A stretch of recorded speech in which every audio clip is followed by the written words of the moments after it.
Hello दोस्तों, कैसे हो आप लोग। आज की वीडियो में हम लोग पढ़ेंगे गॉस का नियम और आपके जितने भी कन्फ्यूजन्स हैं इस टॉपिक से रिलेटेड, जैसे अगर आपको इसका सूत्र नहीं याद हो रहा है, इसकी परिभाषा नहीं याद हो रही है, या फिर ये आपको याद तो होता है लेकिन आप इसे भूल जाते हैं, तो आपके इन सारे कन्फ्यूजन्स को मैं आज की इस वीडियो में ख़त्म करने वाला हूँ। और एक चीज़ और याद रहे, ये वीडियो बहुत ही इंपॉर्टेंट है बोर्ड परीक्षा की दृष्टि से, तो अगर आप भी अच्छे मार्क पाना चाहते हैं इस वीडियो को पूरा जरूर देखिएगा। चलिए बिना किसी देरी के इस वीडियो को शुरू करते हैं। तो दोस्तों यहाँ पर हमने लिखा है गॉस का नियम।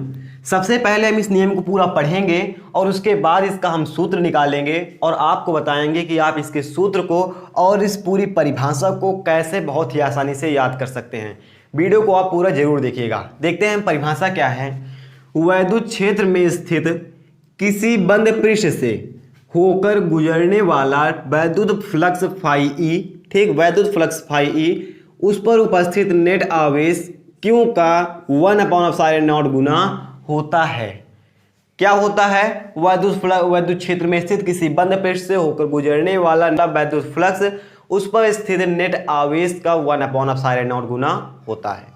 अब इसे देखते हैं कि इसका सूत्र हमें कैसे मिलेगा। सूत्र बहुत सारे लोग भूल जाते हैं, तो अगर आपको ये याद है तो आपको सूत्र पता चल जाएगा, और अगर आपको सूत्र याद हो गया एक लाइन का तो आपको ये पूरी परिभाषा याद हो जाएगी।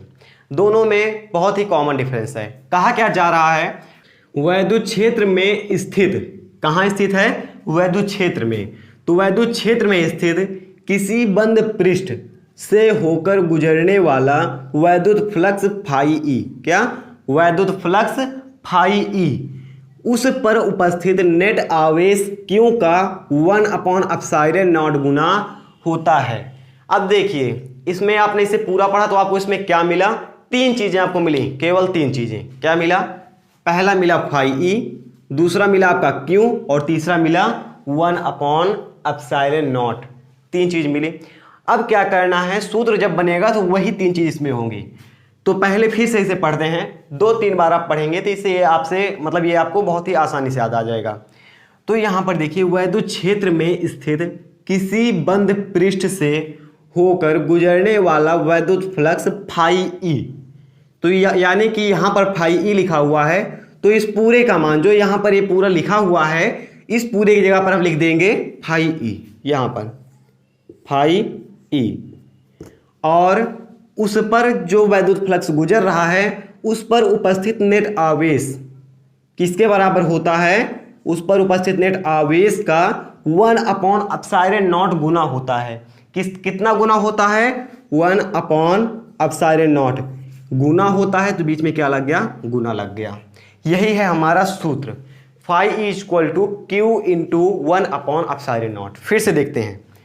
आपको क्या करना है? इतना केवल याद करना है बस। अगर आपको इतना याद हो गया तो सूत्र कुछ भी नहीं है।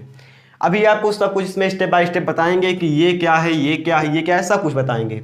वीडियो को पूरा आप जरूर देखिएगा, ठीक है। यहाँ पर फिर से देखते हैं। मैंने बोला वैद्युत क्षेत्र में स्थित किसी बंद पृष्ठ से होकर गुजरने वाला वैद्युत फ्लक्स फाई ई, ठीक, उस पर उपस्थित नेट आवेश Q का 1/ε0 गुना होता है। ये जो यहाँ पर फाई ई लिखा हुआ है ये कितना होता है? Q का 1/ε0 गुना होता है। अगर आप इसे और सॉल्व करना चाहें तो इसे आप इस तरह लिख सकते हैं 1/ε0, और अगर इसके नीचे आप एक मान लेंगे तो इसका टोटल आंसर क्या आ जाएगा? हमारा आंसर आ जाएगा phi E equal to Q/ε0। ये हो जाएगा हमारा मेन सूत्र। इसे भी बोलते हैं, जो नीचे लिखा है इसे ε0 बोलते हैं। क्या बोलते हैं? ε0। तो इसे आप लोग देखिएगा क्या होता है। गॉस का नियम क्या है? Phi E equal to Q/ε0। चलिए, ये आपने इतना आपको पता लग गया। अब आपके दिमाग में एक क्वेश्चन उठ रहा होगा कि जो फाई ई है यानी वैद्युत फ्लक्स है, ये कौन सा चीज है? ठीक है, जो फाई ई आपने लिखा है यहाँ पर, इतना तो आपको पता है कि जो वैद्युत फ्लक्स है वो फाई ई है, लेकिन इसका अर्थ क्या होता है, इसका मतलब क्या है? तो चलिए देखते हैं इसे। तो यहाँ है वैद्युत फ्लक्स यानी कि फाई ई की परिभाषा। ये क्या है? वैद्युत क्षेत्र में स्थित किसी पृष्ठ से होकर गुजरने वाली वैद्युत बल रेखाओं की संख्या को वैद्युत फ्लक्स कहते हैं और वैद्युत फ्लक्स को क्या कहते हैं, फाई ई कहते हैं।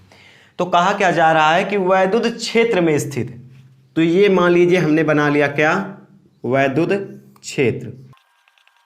अब इसमें हम कोई पृष्ठ रख देते हैं, मान लीजिए ये देखिए ये कोई पृष्ठ रख दिया हमने। तो अब जो ये पृष्ठ है, अगर हम इसकी बीच की लाइनें मिटा दें तो आपको क्लियर दिखेगा। जो ये पृष्ठ है यहाँ पर हमने कहाँ रखा है, इसे बीच में रखा है। तो इधर से रेखाएं अंदर आ रही हैं पृष्ठ के और इधर से क्या है, बाहर आ रही हैं। तो यहाँ पर एक बात बताइए, जब अंदर बाहर हो रही हैं तो इसके बीच से कहीं ना कहीं होकर जा रही हैं। तो जो इसके बीच से रेखाएं होकर बाहर निकल रही हैं, तो जितनी रेखाएं निकल रही हैं उन्हीं को हम बोलते हैं वैद्युत फ्लक्स। जितनी रेखाएं इस पृष्ठ के अंदर से बाहर निकलेंगी उसी को हम बोलेंगे वैद्युत फ्लक्स। वैद्युत फ्लक्स यानी कि फाई ई बराबर होता है, इसका मेन सूत्र होता है E into D A cos theta होता है। अब देखिए इसमें क्या होता है, ई वैद्युत क्षेत्र पता रहना चाहिए, थीटा पता रहना चाहिए और इसका जो पृष्ठ रखा है इसका क्षेत्रफल पता रहना चाहिए। तीन चीज पता रहेगा तो आप फाई ई निकाल पाएंगे। तो इसी को सरल करने के लिए गाउस का नियम आया था। गाउस का नियम देखिए एकदम सिंपल सा था, इसमें दो ही चीज़ों की जरूरत थी गाउस के नियम में। क्या थी, क्यू का आपको मान पता रहना चाहिए और एप्सिलॉन नॉट ये एक नियतांक होता है, इसका मान 8.85 × 10⁻12 होता है। तो देखिए यहाँ पर क्या किया इन्होंने साफ साफ बता दिया कि अगर आपको कि कोई बंद पृष्ठ है उस पर आपको नेट आवेश पता है तो फाई आप बहुत ही आसानी से निकाल सकते हैं। और अगर आप नॉर्मल तरीके से निकाल लेंगे तो आपको इतनी मेहनत करनी पड़ेगी। और गाउस के नियम से केवल छोटी सी आपको केवल एक चीज़ पता रहना चाहिए, आवेश। तो इसीलिए आया था गाउस का नियम। आई होप आपको समझ में आ गया होगा कि वैद्युत फ्लक्स क्या है, गाउस के नियम का सूत्र क्या है और ये जो होता है इसका मात्रक होता है न्यूटन मीटर स्क्वायर पर कूलाम, इसका सूत्र होता है। अगर आप लोग नोट करना चाहें तो नोट कर सकते हैं। आई होप आप लोग समझ गए होंगे। तो कैसी लगी आपकी वीडियो आप कमेंट करके मुझे जरूर बताइएगा। हम मिलेंगे ऐसे किसी नेक्स्ट टॉपिक में। जय हिंद।